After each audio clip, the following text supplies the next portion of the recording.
Assalamualaikum warahmatullahi wabarakatuh. Eh, Hari ini saya akan menjelaskan tentang persoalan olahraga. Kemudian nanti akan dikaitkan bagaimana pandangan sosial olahraga menurut apa namanya dari negara-negara ya.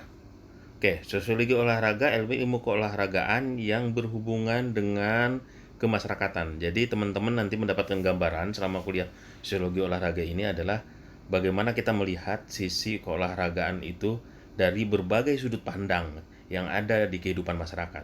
Jadi nanti kita akan bicara ke depan bagaimana olahraga dengan kaitannya dengan politik, dengan agama, dengan budaya, dengan ekonomi, dengan atau dengan hal-hal yang lain ya nanti. Nah, dan lebih lengkap lagi, ini semua materi saya ambil dari buku yang saya susun. Ya, jadi teman-teman nanti untuk lebih memahami lagi silahkan sedikit promosi beli bukunya ya di Tata Usaha. Oke, siap. Olahraga memiliki multi tujuan. Oleh karena itu, definisinya kalau dikatakan harus yang dirujuk bersama itu belum jelas ya. Walaupun banyaklah pandangan-pandangan menurut Kamus Bahasa Indonesia ada ya olahraga itu seperti apa, kemudian dari sudut pandang yang lain pun tergantung dari melihatnya. Olahraga dilihat dari ekonomi akan berbeda definisinya dengan olahraga dari sisi agama gitu ya. Tergantung apa melihat dari sudut pandang mana gitu ya.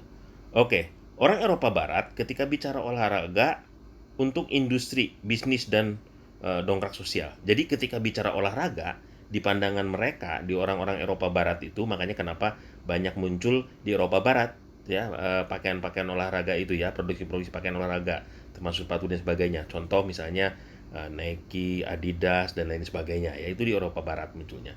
Nah, kalau orang Eropa Timur olahraga untuk sarana memainkan politik. Nah, ini Eropa Timur itu banyak negara-negara yang apa komunis ya. Jadi dia berpolitik di dalam olahraga itu lebih kentalnya ke sana. Orang Asia dan Afrika olahraga itu untuk nasionalisme, untuk menunjukkan bahwa negara dia udah ada. Kenapa? Karena memang mayoritas negara-negara di Asia dan Amerika itu apa namanya merdekanya itu belakangan ya. Jadi dia untuk menunjukkan nasionalisme, termasuk Indonesia ya. Dunia Timur, olahraga itu berpadu dengan mistis dan religius dan keagamaan, ya. Itu ya, orang Eropa Timur, orang Dunia Timur ya. Oke. Kemudian ada jargon olahraga yang sangat sekali terkenal zamannya ini dimunculkan pertama kali oleh Pak Soeharto presiden kita yang kedua. Memasarkan olahraga dan mengolahragakan masyarakat. Kenapa? Karena dengan jargon ini sesuatu hal yang sangat politis menurut presiden saat itu. Bagaimana dengan cara murah ya. Jadi olahraga untuk semua orang merasa terpanggil ingin berpartisipasi sesuai dengan kemampuannya.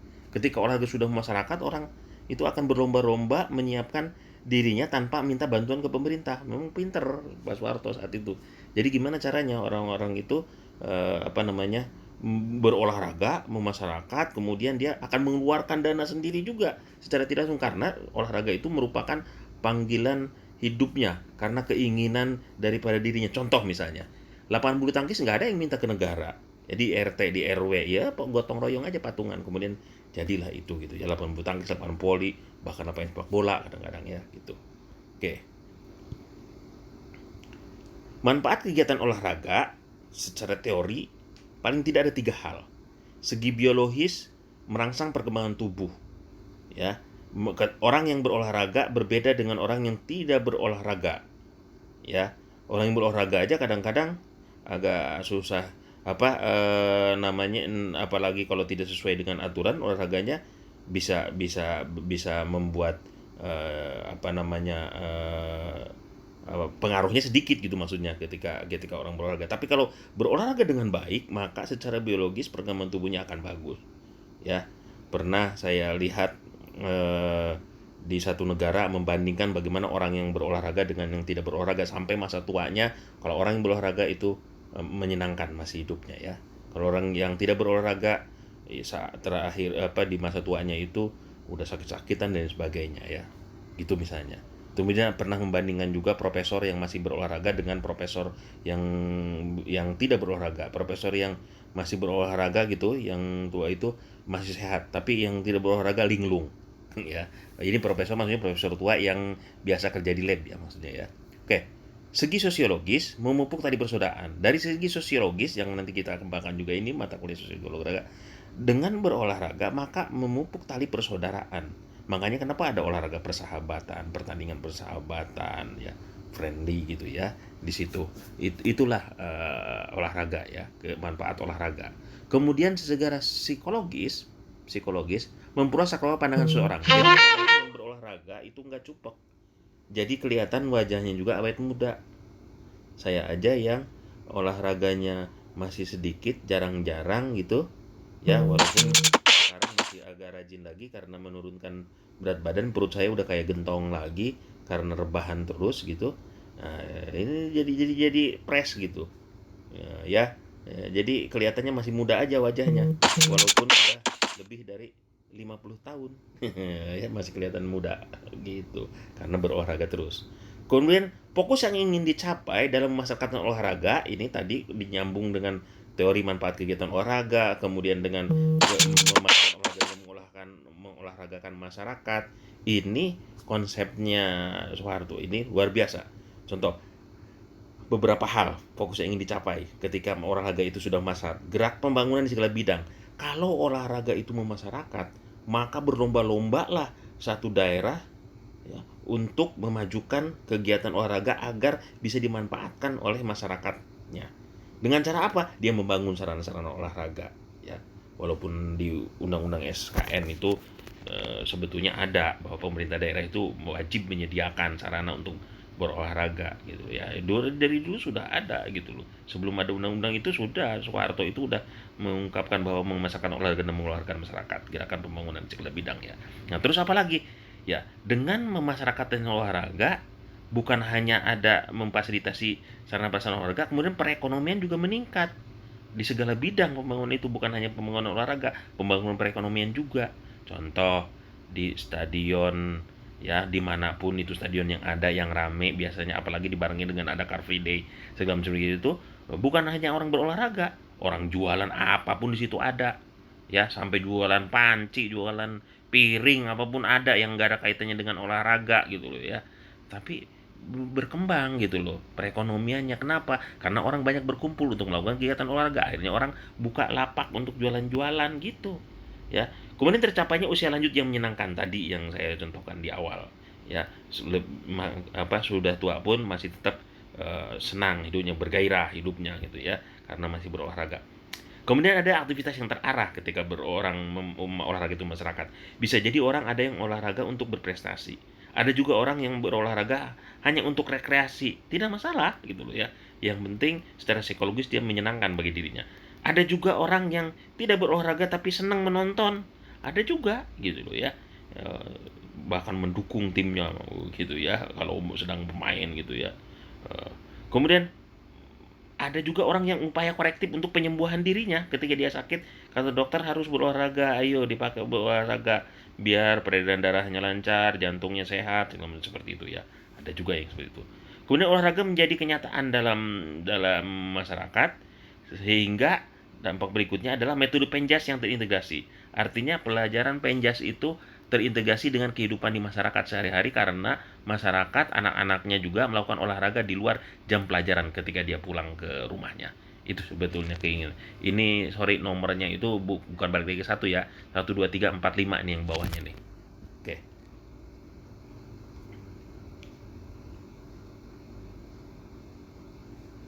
Apa kuncinya memasarkan olahraga itu? Yang pertama adalah agar masyarakat menggemari olahraga. Semua senang berolahraga.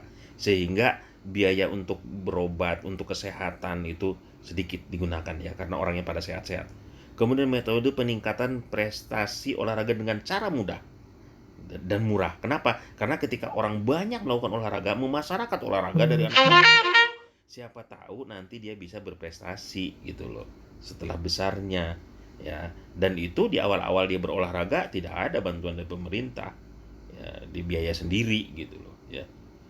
Kemudian olahraga, perkembangan top prestasi, perkembangan yang bersifat rekreatif ya. Ketika bicara olahraga itu beberapa hal definisinya diantaranya tadi ada dua hal yang penting di situ ketika kita bicara olahraga bisa didefinisikan tadi, makanya multi tujuan itu tadi, multi definisi juga pada akhirnya bisa kita menerjemahkan dengan pemantau prestasi, bisa juga olahraga adalah upaya kegiatan yang bersifat rekreatif, boleh juga begitu. Olahraga itu ada dua juga unsur utamanya menurut Dickers ini, sama seperti yang didefinisikan di olahraga di atas ya. Olahraga ada pertandingan, ada yang santai, sama lah ini olahraga prestasi dan olahraga rekreasi ya. Kemudian Jose Maria itu mendefinisikan unsur dari olahraga itu paling tidak ada tiga hal. Ada permainan, ada latihan fisik, ada pertandingan. Jadi ada prestasi juga di situ, ada latihan juga, ada permainan juga di situ, upaya rekreatif dan sebagainya. Ya, jadi itu.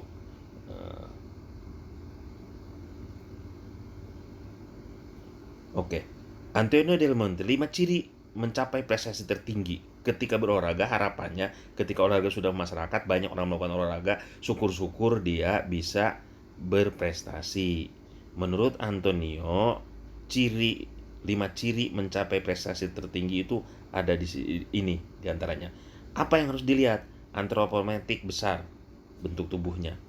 Ya, jadi antropometrik besar bentuk tubuh itu mempengaruhi cabang olahraga apa yang digeluti. Kalau misalnya gumbrot banget ya mungkin olahraganya dipilih lah yang kira-kiranya tidak banyak menggunakan gerakan kelincahan yang harus meledak-ledak gitu kan. Ya mungkin kalau hanya ini bisa main bridge, bisa main catur olahraganya, tidak banyak fisik bergerak gitu ya.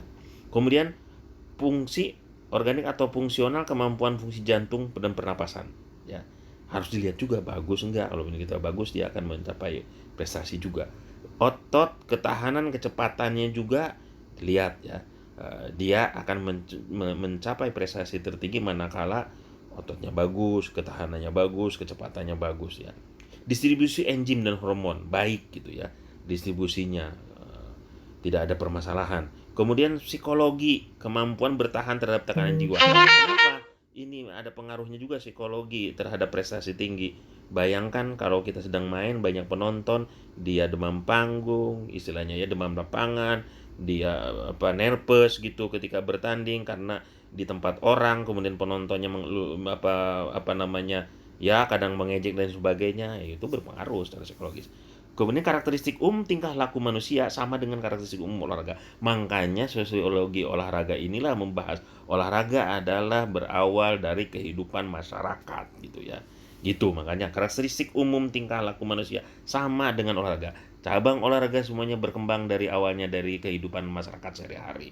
Bagaimana misalnya lembing itu dulunya menombak berburu, panahan memanah juga, kemudian nomor lempar juga zaman dulunya kayak kadang-kadang bisa dilakukan untuk melempar ketika mengambil buah dan sebagainya misalnya ya, itu ada dari budaya keseharian. Apa bedanya? Karakteristik khususnya kalau olahraga itu bentuk dan kualitas geraknya berbeda ya. Fungsi gerakan bagi individu dan sosialnya juga berbeda. Berbeda gerakan kehidupan sehari-hari dengan gerakan olahraga karakteristik khususnya. Contoh misalnya jalan cepat. Jalan cepat kita kadang-kadang juga ada di keseharian kita. Tapi jalan cepat yang dalam kehidupan sehari-hari dengan jalan cepat pada saat berolahraga itu akan berbeda. Ada ciri-ciri khusus ketika berolahraga. Lari kita kadang-kadang ada juga dalam kehidupan sehari-hari, lari biasa. Tapi dalam perlombaan berbeda, ada ciri khususnya berlarinya di track dan sebagainya, contohnya misalnya seperti itu. Mungkin sampai di sini dulu untuk penjelasan yang sekarang ya. Nanti kita ketemu lagi untuk minggu depan. Terima kasih. Assalamualaikum warahmatullahi wabarakatuh. Jaga selalu kesehatan.